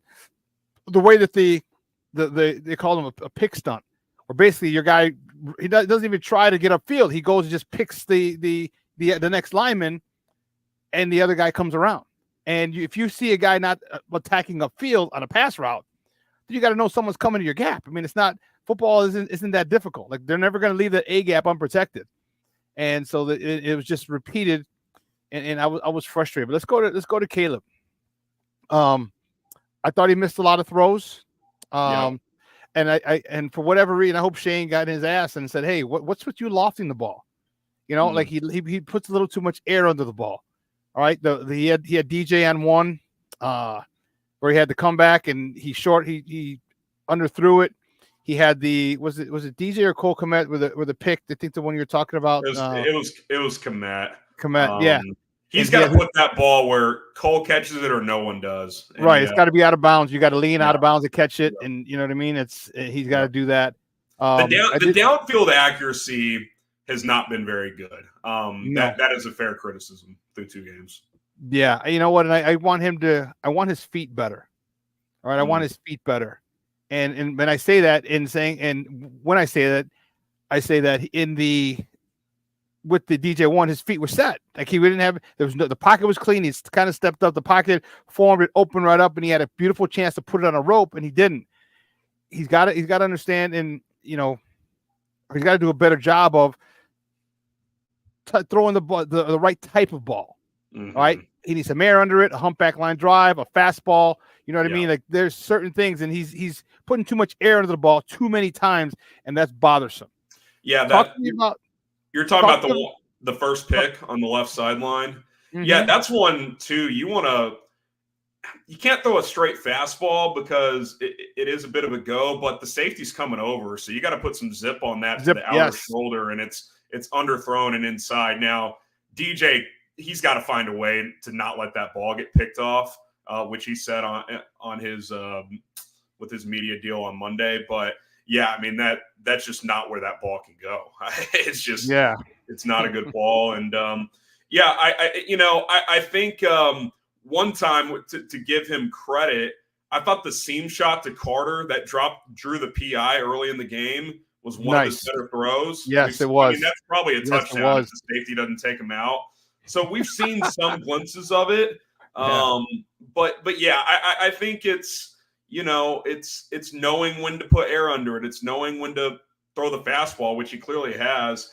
I thought one of the better throws he made too that kind of went under the radar. I think it was in the fourth quarter, early in the fourth. He hangs in the pocket. He's clearly about to get cracked from the left side, and he lofts one pretty beautifully to DJ Moore that kind of went off his fingertips up the right sideline. I don't know if you remember that ball. I don't. It's either DJ's getting it or no one else is. It went incomplete. I think it came back. Oh, yes. And people are mad at DJ. Like, he's got to catch him. Like, it's not a drop, but it's like, that's a pretty damn good ball when you're getting cracked on the backside. So, yeah, I mean, my conclusion of Caleb through 2 weeks is from week 1 to 2, I think the quick game in week 2, especially in the first half, looked crisp and sharp. He was putting the ball on time and accurately. Thought the first drive was impressive. The downfield accuracy has not been great. The types of throws, which is what you're talking about, I think the decision on some of those has been off. But you can't question the kid's toughness after the game the other night. I mean, he got absolutely hammered. And I think it's tightening up the details and from his standpoint, and hopefully from the coaching and just guys around him, like, let's just ease it up on. I mean, he's dropping back almost 50 times in that game. I mean, that is just, what the hell is that all about? That's asking a lot. I get you're getting stuffed in the run. Get under center and run the football. These shotgun runs have got to stop. Like, where's the outside zone? That's the whole part of this scheme. I know Waldron's kind of a branch off of the Shanahan tree, but we've seen none of that. So again, it goes back to that identity. Like, who are you trying to be? That's what they've got to figure out. Harrison, that's exactly what was going to be my next question, was where, do we really take advantage of Indianapolis? All right, they've given up 237 yards a game. And I know it's only 2 games, but that's still a hell of a lot. And DeForest Buckner's out. They're stud 3-tech. Yep. Is this the week where you commit to the run and stay with it?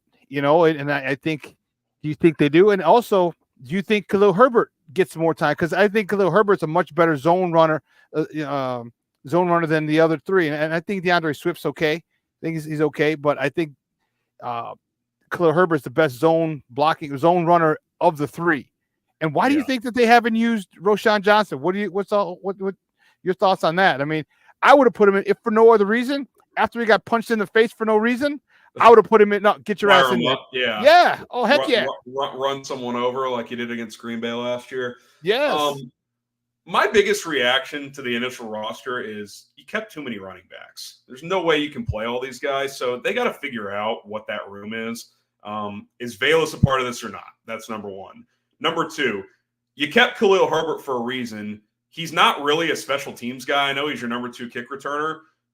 Like, if you're just going to hand him the ball twice, try to trade him, because what's the point of using a roster spot on him? I would use him because with you, I agree with you. I think especially in under center outside zone concepts, he's probably your best runner.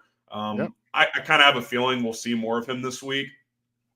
But what's the obsession with Travis Homer? I know he's supposed to pass protect. There's a clip that's gone viral where he completely misses his assignment in pass protection. So it's like, play Roschon? They loved him coming out of the draft last year. He's not even getting on the field. So I think there's too many cooks in the kitchen at running back. Obviously, they paid Swift. They're going to try and get him going, but he doesn't have great vision. He doesn't have great vision. He's 5'8". In theory, he's a home run hitter, but when you're not creating running lanes, get Herbert or Roschon in there, guys who can hit the hole harder and try to find some plays. Because I think against Indianapolis, they're just getting gashed. I mean, it's pretty embarrassing when you're going up against a Malik Willis-led team. You know they're going to run the ball, and you still can't stop it. You would think that the Bears can find some success running the ball this week, and if they don't, you really got to have major questions at that point, because Buckner's out, Latu might be out. He hasn't practiced this week, the rookie edge out of UCLA. So Grover Stewart's really the only guy that gives you somewhat of a concern on that defensive line. So at their nose? Yeah, at the nose. Yeah. And they've got Kwity Paye's a decent pass rusher, but this is a defense you should have some success again. I'm not asking for 230 running. How about 130? That would be a start. So I do feel like you're catching a team at the right time. Sometimes, the NFL is all about when are you catching an opponent. The the Bears have opportunities here. They're catching a Colts team that has a quarterback that's struggling to complete passes. Their best player on defense is on IR, and they can't stop the run. You would think you could get something going there. And then the week after, the Rams are beat up. Their whole team's hurt. So as bleak as it's looked offensively, you're 1-1. You got an opportunity here to stack some wins if you play well. I agree. And guys, we're joined by Harrison Graham. He's the host of Chicago Bears Now podcast, Talking Bears Football with your guy, the SuperBack here on Shawn and Maya in the morning on Sports Zone Chicago. And I said this, before the season started, I said, look at the schedule. I said the first 10 weeks, 9 games, I said the NFL was extremely kind. There are a lot of teams in here that will exploit us if we're still trying to figure ourselves out. All right. There's not a lot of teams. And I had the Houston Texans as one of the losses. I said maybe the Rams, depending on how they come out, and maybe the Jaguars, because they live in London. That's their second home. All right. So they fell to the Houston Texans. The Rams are beat up. Jags are 0-2. Like I said they easily could come out 6-3, and most likely they should come out 7-2 in those first 9 games before you hit the gauntlet of it. 6 games and 8 last 8 are all division games. So I hope they take advantage of this and try and work some things out. Talk to me about this defense. Can they continue to be as freaking dominant as they've been the first 2 weeks? Like literally smacking the shit out of people second half. Like, oh, you think you got something? Smack. No, you don't. Yeah, I mean, look, I think that's the good news, right? If the offense is going to struggle early and try to work out some kinks here, I think you can lean on this defense. I mean, I know you got kind of the fluky late fumble. Otherwise, they probably at least get a field goal there, 22 points. But you're holding C.J. Stroud to 19 in his crib, 3 in the second half. Like, you're doing something right. You were a couple inches away from a game-changing pick 6 from Kyler Gordon here. Would have been one of the plays of the year. Your defense is going to keep you in a lot of these games, especially in these games coming up. Anthony Richardson against this defense, I don't like that matchup if I'm a Colts fan. I mean, he's not even completing 50% of his throws. If you're the Bears, just don't let him loose as a runner. I don't see how they find 20 points. Stafford is a hell of a player, but Nakua's out. Cooper Kupp, even if he doesn't go on IR, I'd be shocked if he's in a cast right now. I don't think he's playing next week. Their offensive line is beat up. I feel decent about that matchup. Andy Dalton or Bryce Young, I mean, that Panthers roster stinks. I mean, to your point with the schedule, your defense, even if your offense is going to struggle early on, at minimum is going to keep you in a lot of these games. And like we saw in week 1, might even win you some. So if the offense can just slowly improve week by week, get to the bye week feeling better about where it's at, and then a couple of cupcakes after the bye, hopefully by the time that back 8 weeks gets here, you at least feel decent offensively, because that's when it's really going to ramp up. So, I mean, the schedule makers really did the Bears a favor here. The defense is rolling. They talked about that in camp. They didn't want to start slow like they did last year. They have not. They look like a top 5 unit right now. The front 4 is better than expected, which that's a really good positive. I like what I'm seeing. The defense is playoff ready. It's just a matter of if over the course of the season they can win enough games while the offense catches up a little bit. And if they can, they should be in position once November and December get here. Yeah, and I think that first 10 weeks, those first 9 games are when. I mean, after that, your offense is it is what it is at that particular point. You're not going to get much better after week 10. You know what I mean? You're not. So, and I'm hoping that they're able to start connecting. And I think Keenan Allen, that drop touchdown pass in game 1, that was huge. All right. I think Roma Dunze last week, huge. All right. I was a little annoyed with him. Like, okay, here's your shot, kid. You're the NCAA's leading receiver last year in yards. Great ball. All right. Great ball placement. Go get it. Get it. Yep. You got a damn near 40-inch vertical. Go get the damn thing. And Caleb put it where he can go get it, and he didn't get it. So they're not far, because I mean, if Keenan catches that week 1 and Rome catches it last week, it's the conversation is vastly different. Vastly different. Is there, you do wonder too for Caleb, like, is there just like a mental hurdle? Like, just get me my first touchdown. Yeah. And then we can, you know what I mean? Like, let's just get that out of the way so it's not a talking point anymore. So, if I'm Shane Waldron, I'm getting down into the red zone again. I'm really trying to emphasize getting him a touchdown just so we can get past that. he can't catch it for him, obviously, but you just feel like if you hit a couple of these plays you've missed, I don't want to say the floodgates will open, but maybe you just calm down a little bit as a young player. So, again, I mean, against this opponent, and I know the pass defense, I guess, has been fine statistically, but I think that's more of teams just continue to hand the ball off against Indy because they can't stop it. You hope to get him a couple of touchdowns this week just to kind of get that monkey off his back so we can just kind of hopefully cut it loose here. I think, you know what? I do think that you're right. Once he gets it, his first passing touchdown, a weight's going to be lifted off his shoulders. And I do think it's maybe not the floodgates, but you'll turn the faucet on. It'll happen a lot more. But one of the things that I'm a little annoyed with, like when you get in the red zone, like where are your jump balls?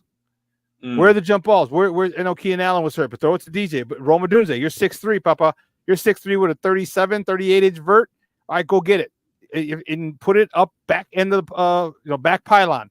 Go get it. If he doesn't get it, it's going out of the end zone. This is what I don't understand sometimes with offensive coordinators. Like, that's a gimme. That's a gimme. You line up 3 on one side, all right, and isolate him with one-on-one with the corner. And you're not going to put your best DB on him because your best DB is going to be on DJ Moore. So you're going to have your second or maybe your third best DB cornerback on him. So Rome should have an advantage. And I don't see why Shane Waldron hasn't done that. First, you know what I mean? It just bothers me. Like, come on, Shane. Like, he's making me look like a fool. I said, I don't know if I mentioned it to you on the last time you were on. I said, but the most important acquisition this offseason to me was Shane Waldron. Whether you kept Justin or traded and drafted Caleb, the most important acquisition was Waldron. Now he's not doing things like I thought he would do. What's weird is his bread and butter, when his offenses have worked the best, it's multi-tight end sets. You're not seeing a lot of that. Yes. And I get that Caleb in college is in the gun, 4 and 5 wide a lot. I'm not saying don't do any of that if that's something he's comfortable with. But when you're not protecting, when your quarterback's getting his head knocked off, maybe put Mercedes Lewis in the game. And I know he had a false start. Okay. Get him out there and use him as an extra blocker, because when Darnell Wright is just lunging and getting embarrassed out there and your quarterback is getting clocked, let's try to eliminate that as much as possible.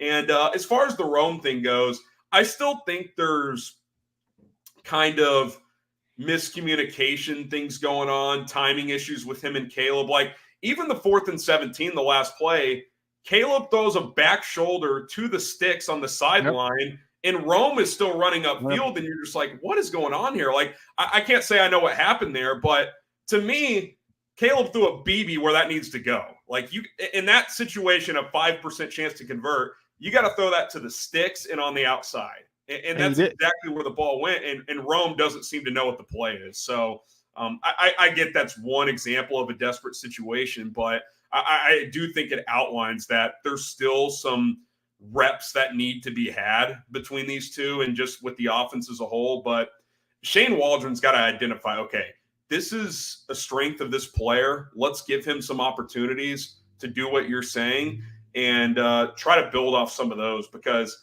A, it doesn't seem like they're identifying what their strengths are as an offense, and B, if they have, they're not going back to that well. You know what's not a strength? An outside shotgun run to the left. Every time they run that play, it's -4. I mean, how many times are you in 2nd and 14 through 2 weeks because DeAndre Swift is trying to stretch a shotgun run to the left side and he's getting blown up?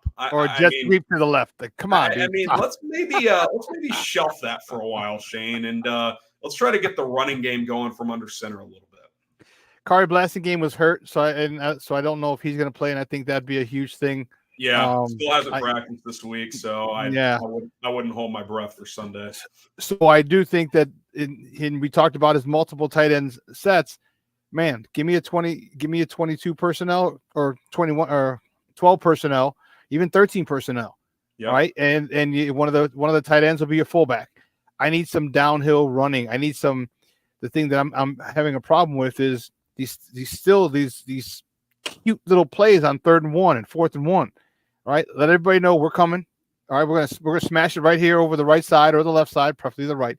All right, and we got tight ends leading the way. We haven't set a tone for ourselves or the team or the opponent. And I think that's what bothers me. When you have those tight ends, you just mentioned Mercedes Lewis on the right.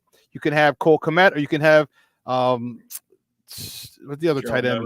You can have Gerald Everett in the backfield leading, DeAndre Swift or Khalil Herbert. It sets the tone and starts to give them an identity. And Shane hasn't done that yet, which is very surprising. To your point in 3rd and 1, I mean, what is that play where it's like an RPO and Caleb pulls it, and Kmet is supposed to come across the formation and block Will Anderson there? I get he's got to get more of Anderson there, but is that a realistic, successful block opportunity for Cole Kmet? Because I feel like it's not. To your point, 3rd and 1, either smash mouth them, which is what I would do, or run like a little jumbo set play action flare to the flat, which is what Houston did on 4th and 1. The Bears sold out on the run, and they just leak out the fullback for an easy 15 yards. And, you can live with that defensively. You're selling out to try and stop the run, but you're forcing the defense to make a decision there. Instead, you're running some cute college RPO,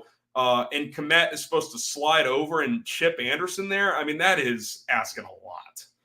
And when I saw that, I'm like, I was annoyed because I thought, and I'm like, I'm okay with that, but just have him chip him. Just have him chip, and you leak out. Yeah, line him up on the left side and just have him chip.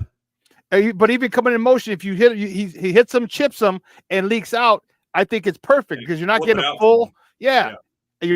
full, the full brunt of Will Anderson. Right, you're slowing him down for a half a second, and that's all Caleb needs to put it right over his head. You get it, turn up, first down. So there's just a whole bunch of things that are really bugging me about Shane Waldron. Last question before we let you go. This defense, would you think they will be able to hold them under 17 points? They've done a good job this far. The last 10 games, if I'm not mistaken, their opponents are under 20 points. Yeah, they're going to do it again. To me, like, if you're to kind of talk about the full team, I think if you're the Bears offense, can you score 20 points? If you can, you're going to win a lot of these games coming up. Hell yeah. I would be shocked if the Colts found 20 points. If they do, that probably means they got a defensive or special teams touchdown. Anthony Richardson looks lost as a passer. Now, he'll make a couple wow throws. The one in week 1 that literally 70 yards in the air off the back foot, like, he can do some crazy stuff like that. But if you just contain him in the pocket and make him identify and deliver the football, it's all over the place. I mean, he is just spraying throws left and right. So I think they just got to be fundamentally sound with their pass rush lanes. If they are, I feel good about this one. Obviously, Jonathan Taylor is a player you got to keep in check, but they just shut down Joe Mixon, who went for $160 the week before. I don't see how Indy scores 20. I went Bears 23-16 in this one. I think there's going to be more opportunities for the offense. Not saying it's going to take off, but just based on Gus Bradley's vanilla scheme and inability to stop the run, you would think you'd find some more pop plays there. And defensively, Richardson might hit a big play or two, but over the course of 60 minutes, consistently moving the ball, I don't see how it happens. Like, if I'm Matt Eberflus, I'm bringing an extra body in the box, and I'm making Richardson beat me as a passer. And through 2 games, he has not shown the ability to do that. So you said 23-16. Okay. I like the Bears in this one. I think you're catching the Colts at a good time. I feel like if you caught them in November, Steichen kind of figures out what Richardson is doing well. Could be a different story, but he looks like a rookie, which he kind of is. Didn't play much last year. So I like the Bears in this matchup. And let's face it, this would be a big win on the road, because when the schedule came out, I thought this was a tough one too. And Buckner's out, Latu may not play. You got to take advantage, man. This is a pivotal game for Shane Waldron going up against this defense.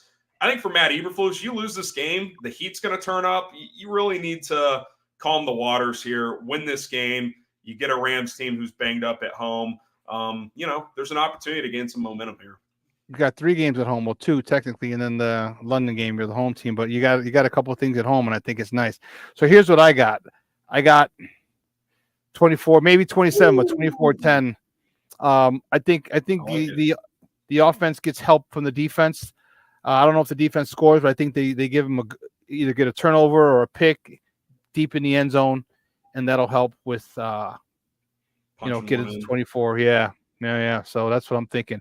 Hey, Harrison, great stuff, buddy. I really appreciate your time. Do me a favor though, let everyone know where they can find you and your work online. Yeah, social media at HGram NFL, like you mentioned, Twitter, Instagram. That's where you can find me. Bears Now by Chat Sports on YouTube. I also just launched a second channel. It's called Four Verts. It's kind of more just a overall NFL college football content. So if anyone's interested in that, go check that out. But that's where you can find me. And I appreciate you having me on, and I'm sure we'll do it again soon. Excellent. Thanks a lot, buddy. You have a great weekend. All right. Take care. Thank you. Guys, that's Harrison Graham from Chicago Bears Now, or Bears Now. I believe it's Bears Now. You can't use Chicago Bears. Copyright shit, whatever. I'm a mistake. Bears Now. Interesting. You know, yeah. Let's check some of your comments here. DC, Derek Carter says Flus has to get in Waldron's ass, his tail. I'm afraid he won't do it. I agree with you. I agree with the fact he's got to get in. He's got to put the ass. He does. All right. What did I say? Remember I said on Monday or Wednesday, shit rolls downhill. So if I'm Ryan Poles, I'm yelling at Eberflus. What the hell's going on? If I'm Eberflus, I'm yelling at Waldron. If I'm Waldron, I'm yelling at Caleb. All right. We have to do better. We have to do better. Have to. Off the dub, checked in a little late. How you doing, Papa? Thank you for tuning in. I appreciate it. See you back in the house. Brandon Schutz, what's up, baby? How you doing? That's what I'm talking about. My peoples, all the peoples. What did you say? Cornelius said, no, I'm not giving Komet a pass on that. That was a straight whiff. He got to do, but yeah, he put his head down. I'm not giving him a pass. I'm saying that why are you having him block Will Anderson? All right. Have him chip. Slow him down. He comes out the back end. Nice soft throw over Will Anderson's head to Komet, catches it and runs up. All right. I'm not giving him a pass at all. And he said it wasn't supposed to block him. Well, what are you going over there for? What's the purpose of you being in that vicinity coming back? I don't get it. King Booker World says stop the first down screen passes. Yes. Mickey Ficky. Yes. Stop those damn. Oh, Lord have mercy. Don't even get me started. Off the Dove says too many Bears, 3 and outs, put too much pressure on the defense. I don't know if it puts too much pressure on it. I think the defense is fine. I know they don't want to keep going out so often, but I see what you're saying though. But I don't think it's going to put pressure. This team, this Colts offense, is not going to put a lot of pressure on the Bears. All right, they're going to stop the run, keep Richardson in the pocket. You stop Jonathan Taylor and you make Richardson beat you from the pocket, he won't do it. All right, he's completing 46% of his passes, which is bad. Bad. And so you're silly. Off the dust. Oh, yeah, that's the guy that shaves his ball with the landscape commercial stuff. Manscaped. Hey, I'd hawk them if they started to pay us. If they paid us they sponsored us, I'd talk about shaving my balls. Shaving my private areas with the Manscaped. DC said, my score is 13-9 Bears until the Bears show me they can score on offense. Yeah, I can't argue with that. I feel they're going to do better. I think they're going to revert back to the fundamentals that should have this week. And I think they're going to be able to they're going to come out. This defense, and you start running the ball. And you got 5 running backs if you want. If you want to use Travis Homer and Velus Jones, although Velus Jones was working with the wide receivers a lot this week. All right. So Courtney Cronin posted that on her social media. So what's Velus? What are you doing? What are you doing with Velus? All right, Velus, what's going on? All right, Shane, and Coach Eberflus, what are you doing with Velus? All right, keep him at one spot or the other. So King Booker World says I got 17 from the offense and 14 from the D. 31-16. Okay. So when you say 14 from the D, do you mean like they actually score, or they get the ball into scoring range? Like they get the ball in the plus 30 for the offense. Offense got to go 30 yards. You mean, or do you think the defense scores twice? Or do you think they set up one or both of those? Kevin Scott, good morning, Papa. Time to play bully ball. I agree. Time to play bully ball. Bear down. I agree, Kevin. I agree. Here's where you. Oh, King Booker World. Oh, you ain't playing. He's like, I 1 pick 6 and 1 scoop and score. Okay. Okay. You know, I think this is a time. And I know I said redemption game last week for the offense, but this is it. Like if you're an offensive lineman, I got my guy Junior, my own personal offensive lineman, personal protector. He'll tell you, if you don't get up for a game like this, when you know this team sucks at running, at stopping the run, as an offensive lineman, you should be super excited to play this team. And their best players out, their best defensive player, who's their D lineman, DeForest Buckner, he's out. This is a game where you intend to say, hey, fellas, it's going to be a long day because we're running. We're running. Play after play after play. And it's going to help Caleb. I agree with him. With Harrison, get him under center. And I know everyone talks about, well, you got to adjust sometimes. Okay, you got to adjust. But you knew this is what Caleb did, and this whole thing, they're screwing shit up. If the run game isn't going, and I hate those shotgun runs, I really do. Mess up the timing with play action, a whole bunch of other stuff. Again, I also don't like Caleb's footwork. I don't like it. All right.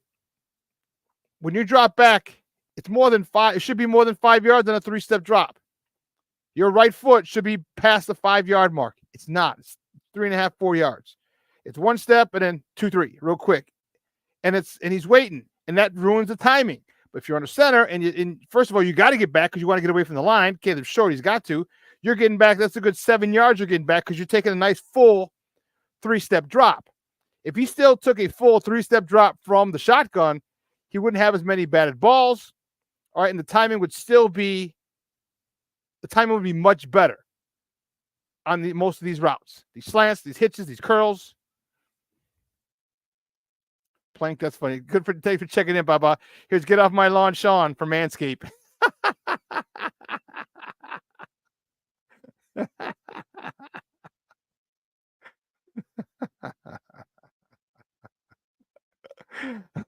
Off the Dove says Bears 27-17. Okay.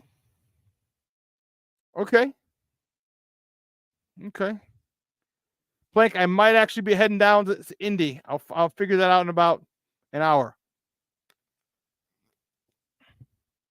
I forgot where we're going to be watching the game. Plank, are you actually going to the game? I think you said you were.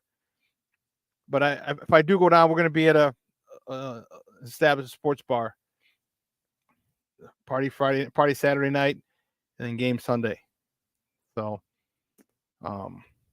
Plank, are you actually going to be at the game?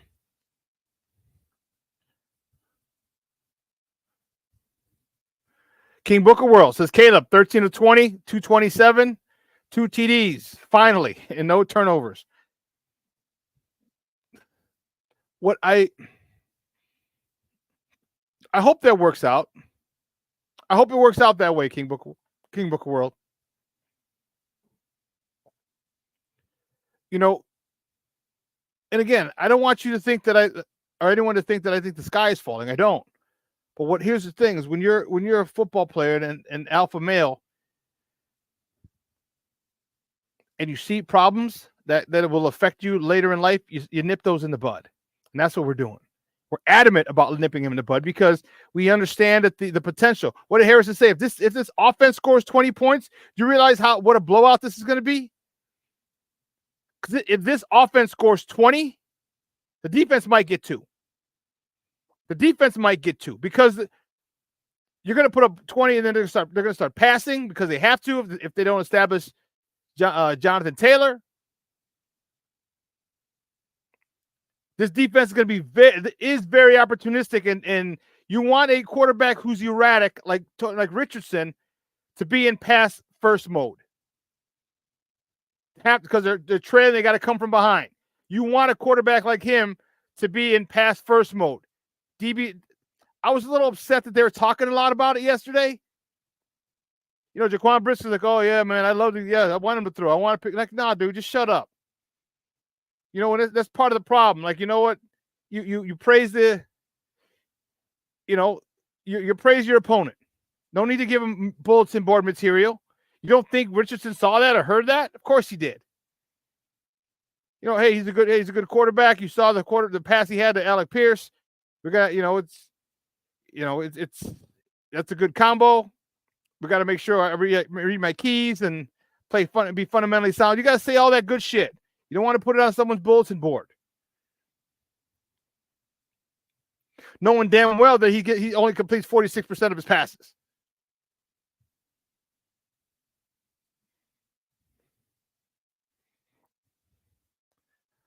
Off the dub.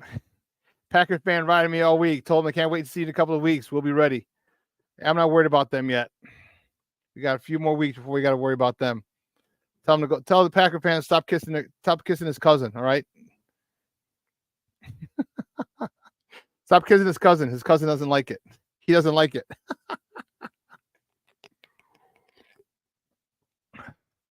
That's funny.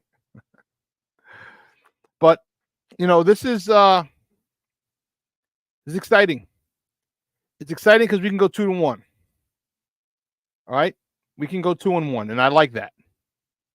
That's important for me that we go 2-1. Okay, I don't want to go 1-2. All right, many people have the Texans as a loss. I was one of them. Okay, so now you get back on the winning track with the Colts. All right, what kind of mentality do you come out with? Well, how do you start the game? Do you set the tone? Are you going to out physical people? You're going to be more physical than the Colts. Because let me tell you, when you're physical, that is the ultimate equalizer. The ultimate equalizer. You have a puncher's chance in every single game. And our defense has been great to this point. Gave up 3 points in each second half of the game of weeks 1 and 2. That's it, 3 points.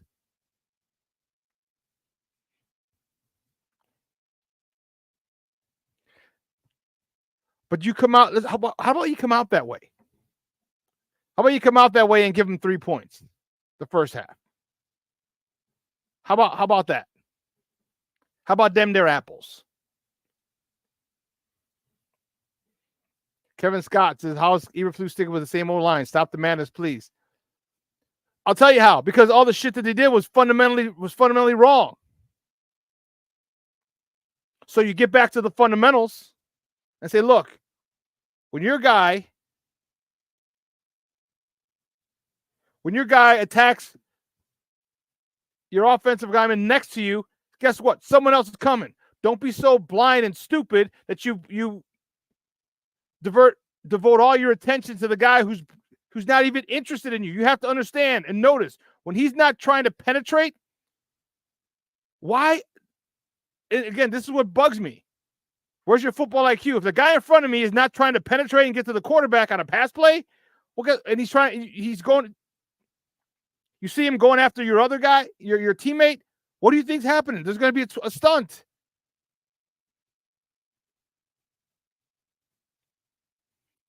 Jason, UK Bears says, our O-line should be going out there to make a point on Sunday. They should be coming to restore some pride. I'm ready for some Chicago football. I agree. I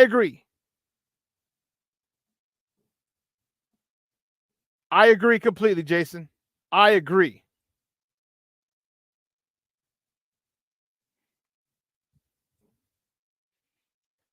I think it's a chance for you to get on track, get some confidence, put some points up on the board.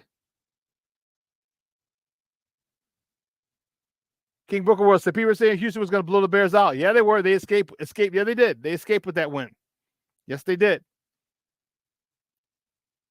I mean, you talk about game of inches. If Kyler Gordon was literally one foot closer to where that ball landed, he might catch it in stride, or he catches it cleanly, rolls over, gets up, takes it in for the house. Bears win 2019. That's how close they were. Literally 1 foot away. He catches it cleanly and gets up and scores.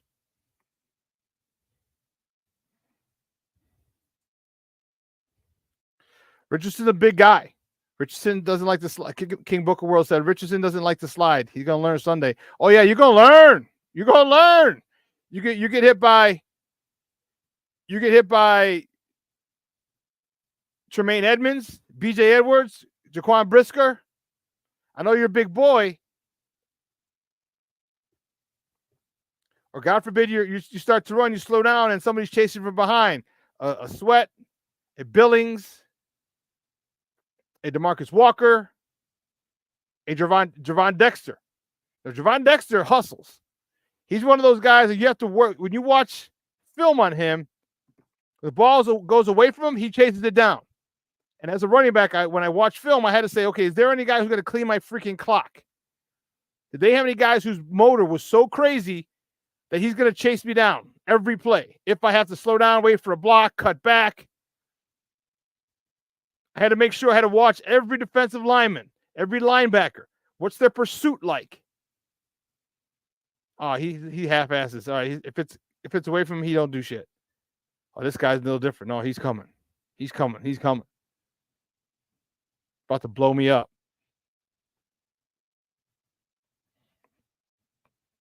Richardson, be careful. Be careful. Because this Bear team pursues. They pursue very well. Gervon Dexter pursues very, very well. And I love it. So it's going to be interesting to see what he does when he runs. If we can keep him in the pocket. First and foremost,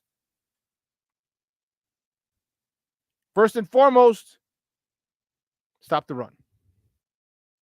Stop Jonathan Taylor and everything falls into place. Everything falls into place. And get this quarterback down. Kevin Scott, he writes, I'm loving what Dexter and Billings are doing. Yes. Actually, Dexter Sr. King Goku World says G-Dex keeps the sack streak alive. Yeah, he's got one a game.